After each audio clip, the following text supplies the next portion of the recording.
আগামী 23 এপ্রিল রাজ্যের পূর্ব আসনের ভোট, আর হাতে গোনা 4 দিন বাকি। পাহাড় অঞ্চলে সন্ত্রাসমুক্ত রাখার জন্য মোতায়েন করা হয়েছে নিরাপত্তা বাহিনী। তা সত্ত্বেও পাহাড়ে কায়েম সন্ত্রাসের পরিবেশ।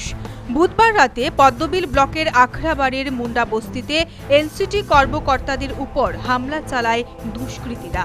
অভিযোগের তীর আইপিএফটির দিকে। জখম এনসিটি কর্মী সরঞ্জিত দেববর্মা বলেন, বুধবার রাতে 4-5 জন এনসিটি কর্মী একটি দোকানের সামনে দাঁড়িয়ে বিভিন্ন বিষয়ে আলোচনা করছিল। আচমকাই আইপিএফটি কর্মী রিপন দেববর্মা সহ আরও 10-12 জন কর্মী দা লাঠি নিয়ে তাদের উপর হামলা করে।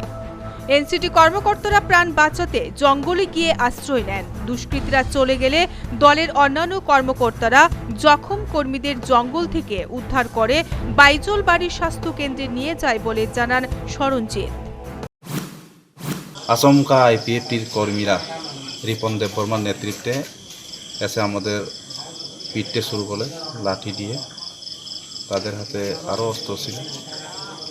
আর তারপর আমরা চট করে জঙ্গলে আমরা পালিয়ে যাই, পালিয়ে আত্মরক্ষা করি। 15-20 মিনিট পর আমাদের কর্মীরা আমাকে ফোন করে যে তোমরা আয়ো, ওনারা চলে গেছে। তারপর আমরা এসে আমরা এখন বাজার হসপিটালে। সরঞ্জিত দেববর্মা জানান, জখম কর্মীদের প্রাথমিক স্বাস্থ্য কেন্দ্রে চিকিৎসা করানো হয়। তিনি বলেন, দুষ্কৃতীদের বিরুদ্ধে বাইজলবাড়ি ফাঁড়িতে মামলা রুজু করা হয়েছে।